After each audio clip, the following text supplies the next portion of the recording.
waifus, crossovers, a ton of content, customizable houses.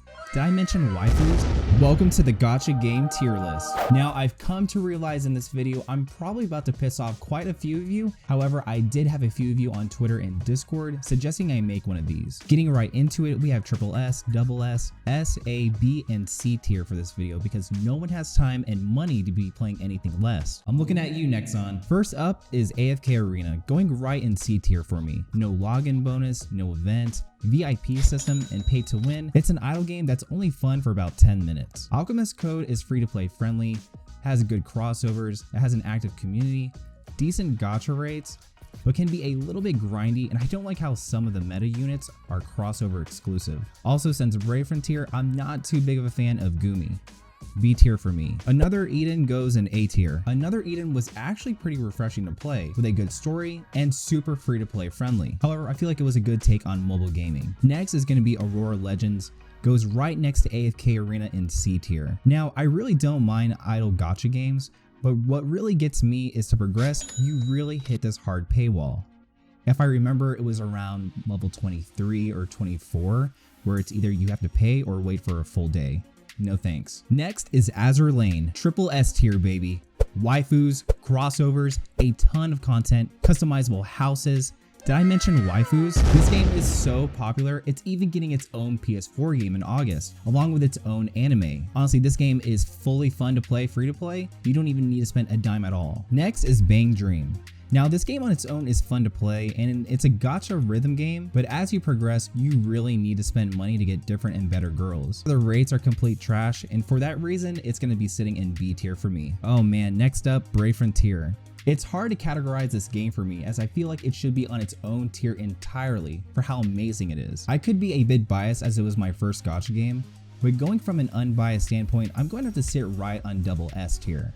I didn't like the slower power creep making you need to consistently get the newest release units, but the story, content, PvP, raids, and everything, it was way before its time. Next is Bleach Brave Souls. This game goes right in S tier for me. I literally had almost every character without spending any money on this game, and on top of that, I know the rates aren't great, but they throw so many gems and in-game currency at you, I feel like it makes up for it. Final Fantasy Brave Exvius goes right into B tier for me, and that's because of its unfair gacha system. I'm looking at you, Gumi, but the story is so dull and boring, I can't even imagine what a non-Final Fantasy fan must think. Brave Frontier The Last Summoner was hot garbage. I honestly didn't even play it more than a couple days, and I felt like it was a total slap in the face for the series. Today, we're adding a new tier, ladies and gentlemen, known specifically from this point on as the cash tier. This game was a total cash grab as well, and I even think this game is failing to where it's closing next month. Brown Dust goes right into the double S tier. What I like about Brown Dust is the game could be competitive if you want it to be, going through reroll hell, spending money, or you could casually play the game free to play, not spending any money at all. Lots of rewards, material, 4-star and 3-star units were viable, and the only thing for me that I really just didn't like, where it doesn't really make triple S tier for me, was going to be the gameplay. It was a little bit meh and kind of boring, but other than that, I felt like it was really good on rewarding players for actually playing the game, and of course being able to provide so much in-game currency for you. Next up is Danmachi Memoria Freeze. Going right into A rank for me, this game was free to play friendly, lots of events, easy to level characters, PvP, and a good story. However, I wasn't too much of a fan about how grindy it became later on, and some of the banners used a ton of gems, making you have to rebuild your whole gem stockpile for the next. Dragon Ball Z Dokkan Battle goes right into S tier for me. Now, I honestly wasn't too big on the gameplay, but besides that, I really did enjoy how generous the game was with gems. A ton of exciting banners,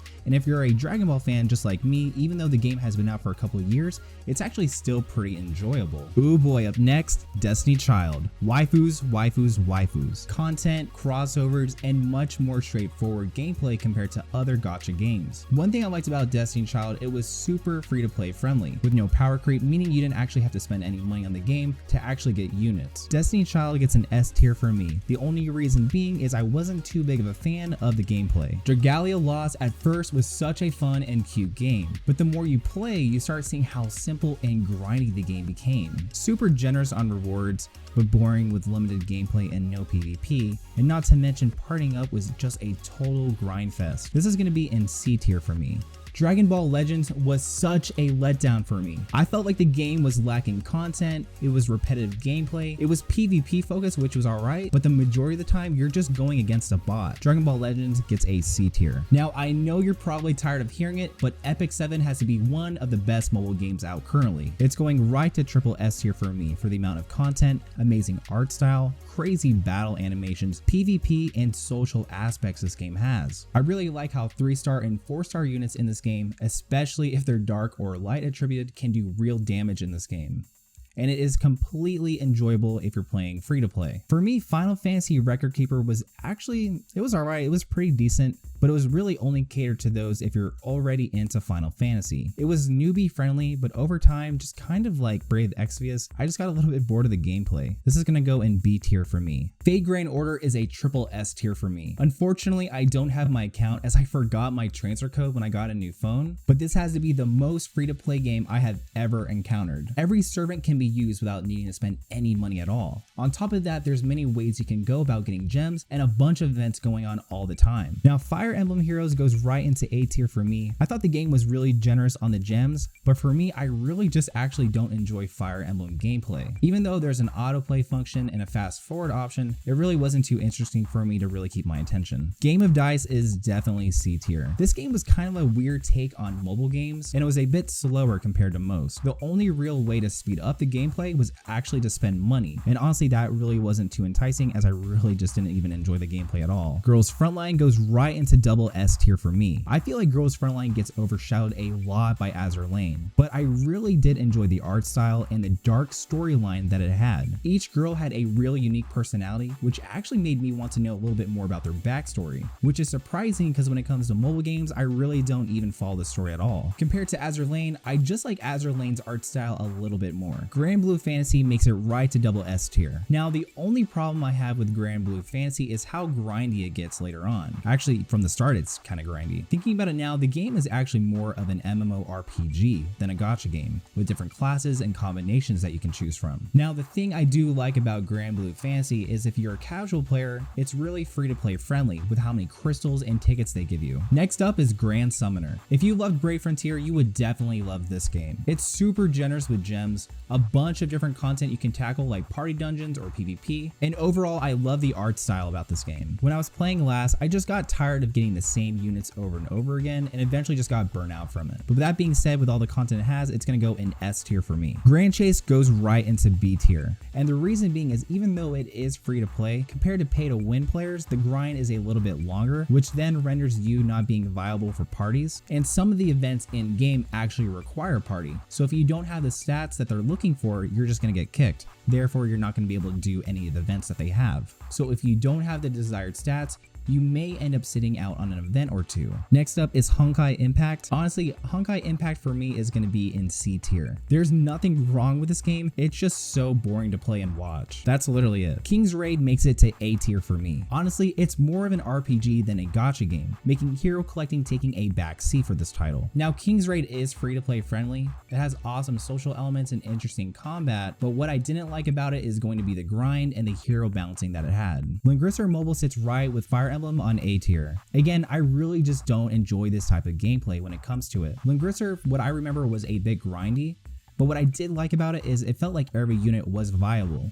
So even like a 3 or a 4-star, it could still be used. Love Live School Idol Festival goes right into the double S tier. If you have never played the game before, it's kind of like a rhythm gacha game, just kind of like Bang Dream. Also, what's cool is if you do have a School Idol Festival account, All Stars is coming up, so you can actually import your School Idol stats for special rewards in the new game. Next is Mobius Final Fantasy, and this game sits on a C tier for me, as it was kind of lackluster in content, and the only time this game was ever exciting is when it did have some crossover events. Now, it's fun to play casually, but I think there's just better mobile games to invest in. Naruto Shippuden Ultimate Blazing sits at a B tier for me. Now, I did like the gameplay, but I always felt something was missing about this game. Honestly, I didn't play this game that long, but I never felt like this game was in your face about pay to win. Onmyoji was actually decent, so I'm gonna put this in A tier. Now, the only thing I really didn't like about this game was the low rates and it didn't feel too free to play friendly. Not to mention it was really hard for new players to come in. But I really did enjoy the art style and combat of this game. Overhit. On its own, Overhit is a beautiful game, but the fact that Nexon dropped the rates from 5% in JP and KR to 2% on the global makes me think of the longevity of this game and how it won't last that long. And it's sad because I really feel this makes or breaks games for me. For that reason of dropping the gacha rates, this is actually going to be put in C tier for me. Puzzle and Dragons is decent for what it was. I feel like this game is shrinking rather than growing, as most players have actually moved to Crash Fever. Overall, back in the day, I actually enjoyed putting time in this game. I'm actually going to go ahead and put this game on A tier. REVUE Starlight is made by the same creators of Bang Dream, and what that means is low rates, banners costing a ton of gems, and an overall grind fest. I actually really enjoyed REVUE Starlight's gameplay and felt that in PvP you actually needed to manually play to win.